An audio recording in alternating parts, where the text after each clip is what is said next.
बिस्मिल्लाहिर्रहमानिर्रहीम अस्सलामुअलैकुम। आज जो मैं आपको रेसिपी दे रही हूँ साबुत मसूर की है। और साबुत मसूर मसालेदार बहुत टेस्टी, ज़रा हट के ये रेसिपी है, बहुत ही मुनफरिद। जब मैंने किसी के यहाँ खाई तो फिर मैंने कहा मैं भी अब ऐसे बनाऊंगी, तो मैंने बनाया जितने वो बहुत अच्छे। तो आज फिर मैं पकाने लगी थी तो मैंने सोचा चलो आपको सबका शेयर करती हूँ। इसके लिए मैंने 1 कप जो है ना साबुत मसूर मैंने भिगो दिए थे पानी में सुबह के टाइम। आप 2-4 घंटे भिगो दें या 1 घंटा भिगो लेंगे, आप पे डिपेंड करता है, क्योंकि बाद तो कुकर में पकाते हैं, लेकिन मैं बगैर कुकर के पकाती हूँ। और जो जो चीज़ें डलती जाती हैं मैं आपको साथ बताती जाती हूँ, ठीक है जी। मैंने इसमें 3 टेबल स्पून ऑयल डाला है और अब ये गर्म हो चुका है। अब मैं आपको बताती हूँ कि इसमें क्या क्या चीज़ साथ डलेगी जी। अब मैं पहले हींग डालूंगी इसमें जी। अब ½ टी स्पून ज़ीरा। अब एक दरमियानी साइज़ का प्याज या दो छोटे ले लें जी। देखिए प्याज लाइट ब्राउन से हो गए हैं। और अब मैं इसमें 1 टेबल स्पून अदरक लहसुन का पेस्ट डाल लूँगी ये। अब मैं इसमें डालूँगी 1 टीस्पून से लेवल पे नमक। आप अपने मुताबिक जितना आप खाते हैं उसी हिसाब से आप डालें। ½ टी स्पून जो है मैं सुरख मिर्च डाल रही हूँ। 1/4 टीस्पून हल्दी। दाल मसाला 1 टीस्पून, ओके। ½ टीस्पून करी जो पाउडर होता है ना वो जी। मैं अब थोड़ा सा पानी का छींटा देखती हूँ ताकि ये मसाले जल ना जाए, ठीक है जी। अब मैं ये मसाला भून चुका है और अब मैं इसमें टमाटर डालूंगी। आप एक टमाटर बड़े साइज़ का डाल दें, क्योंकि मेरे पास फ्रोज़न थे इसलिए मेरे फ्रोज़न। और अब मैं इसको ढक के रखती हूँ ताकि टमाटर नरम हो जाए, फिर मैं आपको बताती हूँ क्या करना है जी। ये 1 टीस्पून मैं इसमें भर के क्रश सुरख मिर्च डालूंगी।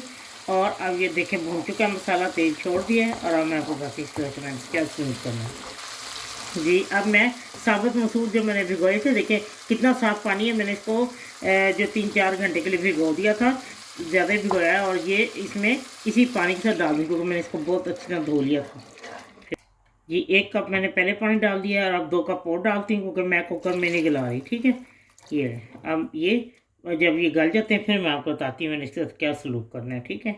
लीजिए ये तैयार हो चुके हैं। और अच्छा मैं आपको बता दूं कि ये जो साबुत मसूर है ना, ये बड़े वाले थे, छोटे नहीं थे।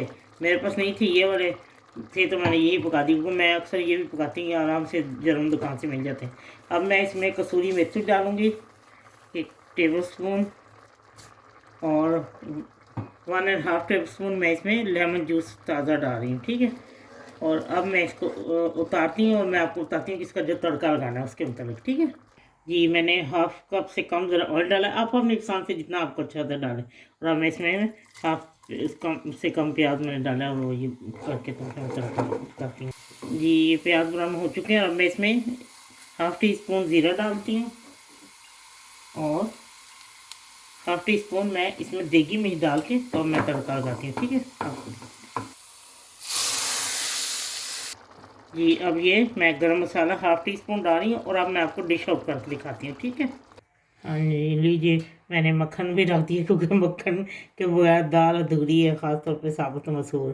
तो ये ले मैंने अदरक भी छिड़क दिया ऊपर जी। मसालेदार साबुत मसूर बनाएं, खाएं और फिर मुझे बताएं ये आपको ऐसा ही यकीन करें बहुत ही इसका टेस्ट अच्छा है, बहुत ही मज़ेदार। ज़रूर बनाएं।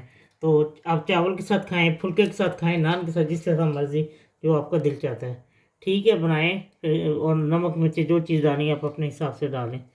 जब आपका दिल चाहे आसान और मज़ेदार खाना खाने को, तो आइए ना गुड्डो के ढाबा पर। प्लीज़ सब्सक्राइब करना, लाइक करना और कमेंट्स देना ना भूलें। अल्लाह हाफिज़।